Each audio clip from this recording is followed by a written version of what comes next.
ಆತ್ಮೀಯ H16 news ಅರ್ಥಾತ್ ಸೀತಾರಾಮ್ ನ್ಯೂಸದ ವೀಕ್ಷಕರೇ, ನಾನು ನಿಮ್ಮವ ಎಂ ಆಯುಧ ಮಲ್ಲಪ್ಪ ಜೊತೆವ. ತಾವು ಈಗ ಸುದ್ದಿಗಳ ಲೋಕಕ್ಕೆ ಎಂಟ್ರಿ ಹೊಡಿತಾ ಇದ್ದೀರಿ.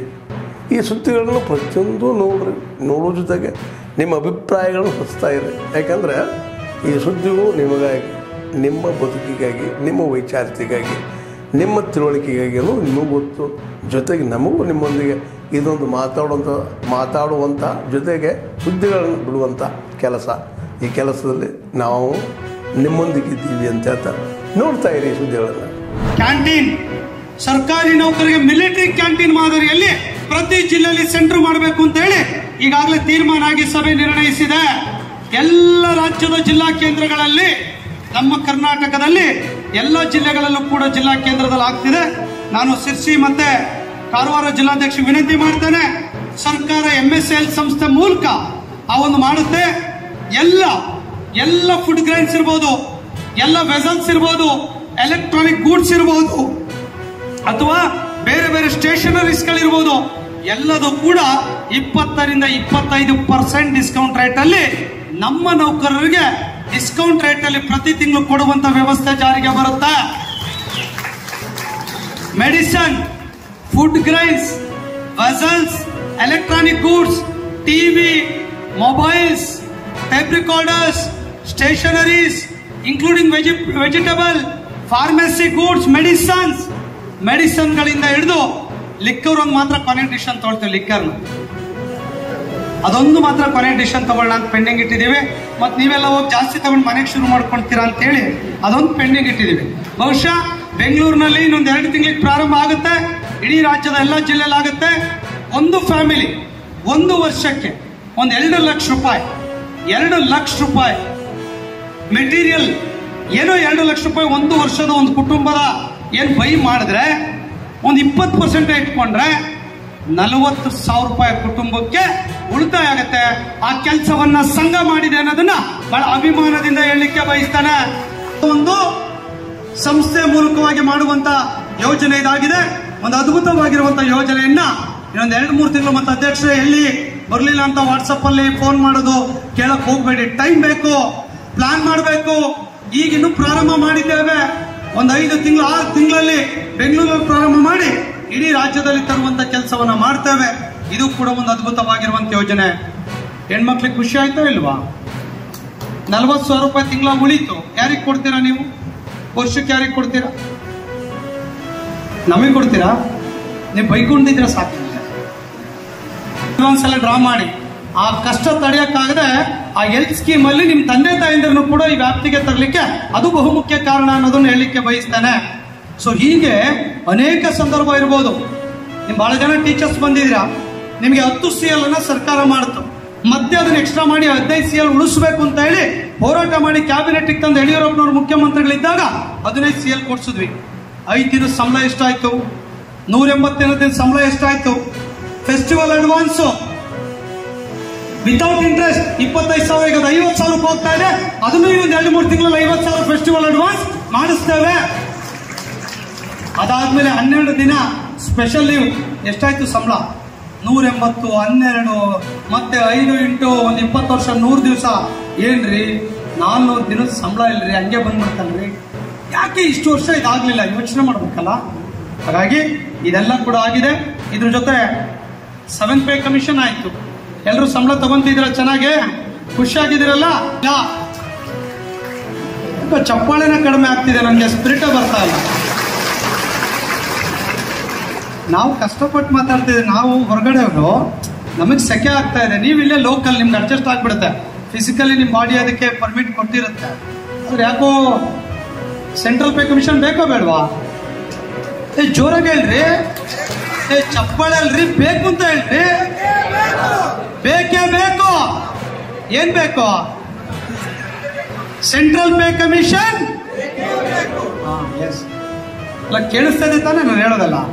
ಮತ್ತೆ ನಾನೇನೋ ಮಾತಾಡ್ಬರಿ, ನಾನು ಒಬ್ಬನೇ ಮಾತಾಡ್ಕೊಂಡು ಹೋಗೋದು ಆಗ್ಬಾರ್ದು. ಹಾಗಾಗಿ ಇದೆಲ್ಲ ಕೂಡ ಆಗುತ್ತೆ. ವಿಶ್ವಾಸ ಇಡಿ. 100ಕ್ಕೆ 100 ಸೆಂಟ್ರಲ್ ಪೇ ಕಮಿಷನ್ ಕೊಡಿಸ್ತೀವಿ. 26, 27. ಓಕೆ. ಸೆಕೆಂಡಿಗೆ NPS ಒಂದು ಉಳ್ಕೊಂಡಿದೆ ಅಲ್ಲ? ಷಡಾಕ್ಷರ NPS ಮಾಡ್ತಾರೋ OPS ಮಾಡ್ತಾರೋ ಬರೀ ಹಿಂಗೆ ಮಾತಾಡಿ ಹೋಗ್ತಾರೆ. ಆದ್ರೆ ನಾನು ಬರ್ಬೇಕಾದ್ರೆ ಹಂಗೆ ಬಂದಿಲ್ಲ, ಒಂದೊಂದೇನೋ ಹಿಡ್ಕೊಂಡೆ ಬಂದ್ಬಿಟ್ಟಿರ್ತೇನೆ.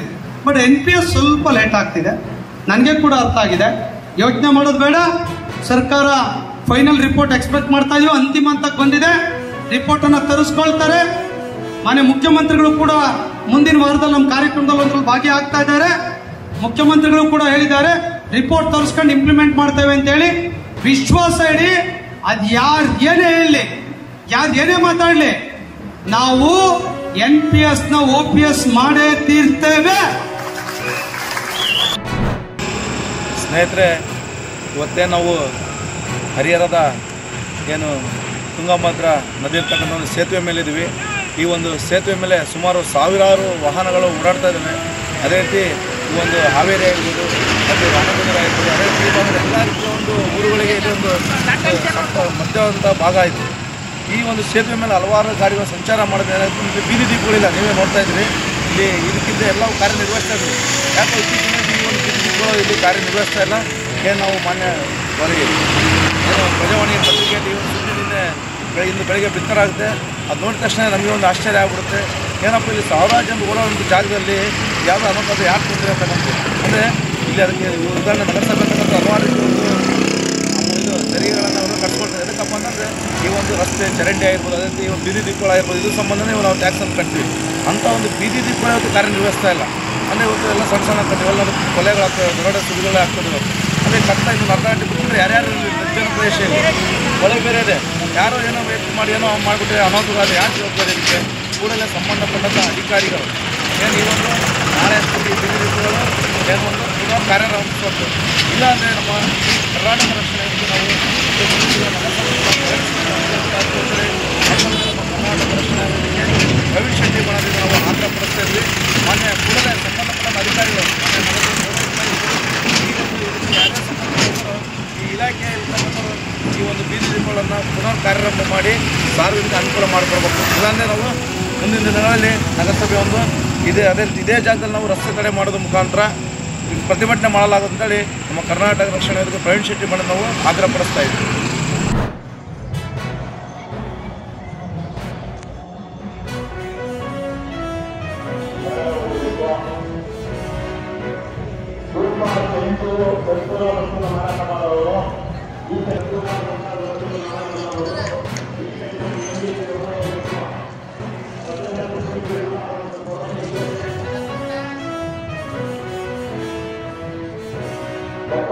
ಪ್ರಾರ್ಥನೆ ಪೂರ್ವ ಸ್ನಾನ ಮಾಡುವ ಕಡೆ ಮತ್ತು ಗುಂಪು ಗುಂಪಾಗಿರುವಂಥ ಕಡೆ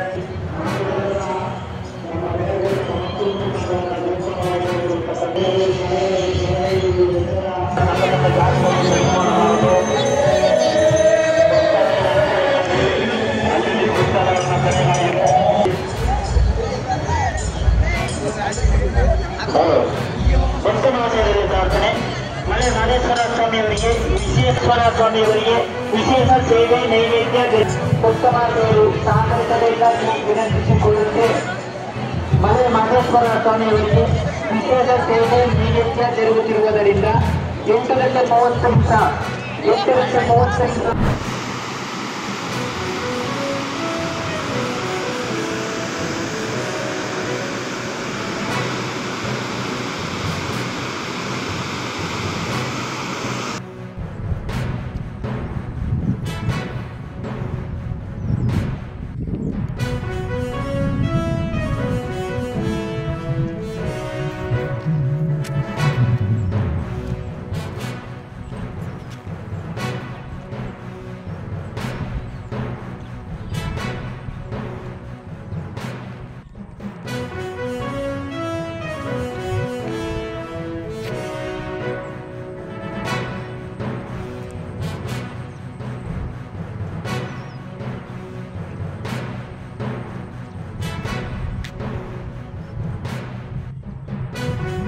ಆತ್ಮೀಯರೇ, ಎಲ್ಲ ಸುದ್ದಿಗಳನ್ನು ನೋಡಿದ್ರಲ್ಲ, ಏನು ಅನಿಸ್ತು ನಿಮಗೆ?